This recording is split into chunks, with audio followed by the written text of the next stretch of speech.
Brought to you by Penguin.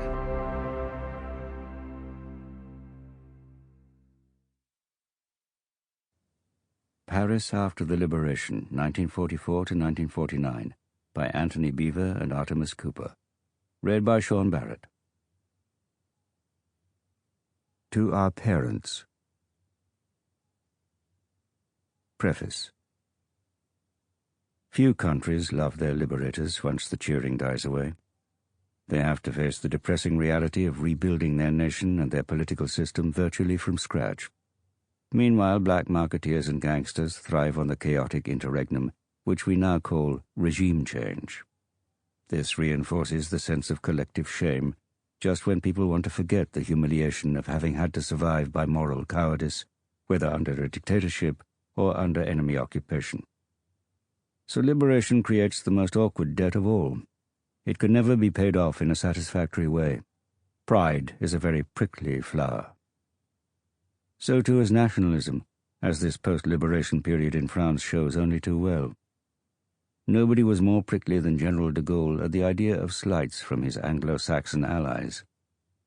To judge by the transatlantic rows which continually reignite, this is clearly a recurring fever, to use Jean Monnet's phrase.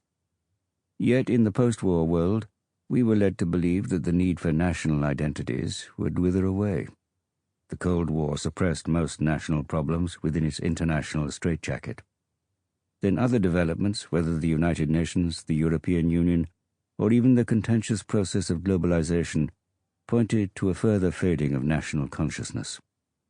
But if anything, one finds in our increasingly fragmented world that many people, terrified of drowning in anonymity, seize hold of tribal or national banners even more firmly.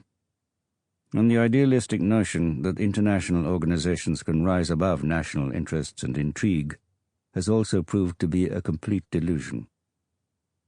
One could well argue, in the light of recent events, that the Franco-American relationship had never really recovered from 1944. One might also say that the liberators were rather too thick-skinned, while the French were too thin-skinned. That American businessmen wanted to leap in to exploit the market, while the French wanted to revive their own battered industry. That the GIs, ardent and enterprising in their attempts to fraternize with local girls, simply created resentment and jealousy, especially since Frenchmen had no cigarettes or stockings to offer.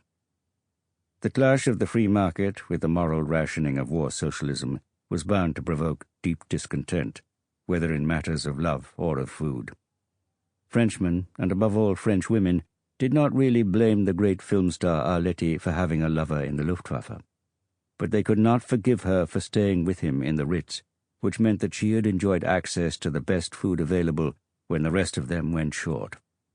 Hunger was indeed as powerful a motive for jealousy as unrequited love. The German writer, Ernst Junger, serving in Paris as a Wehrmacht officer, had observed in the Tour d'Argent restaurant that food was indeed power. The occupation was a time of genuine suffering for almost all the French, and it is wrong for those who had never experienced it to make sweeping moral judgments in retrospect. Nevertheless, the difficulties, both moral and physical, were such that many myths sprang up afterwards, and they certainly need to be examined.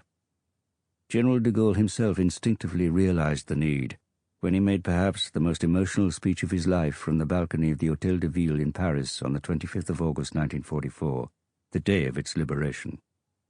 Paris, Paris outraged, Paris broken, Paris martyred, but Paris liberated.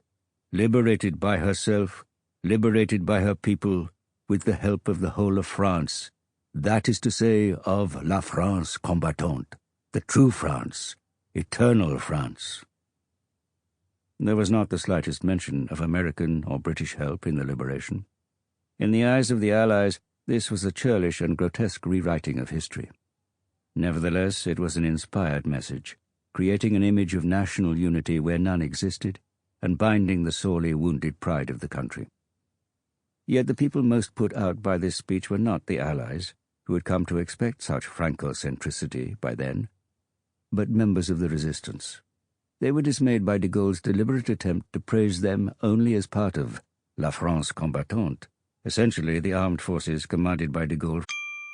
Sample complete. Ready to continue?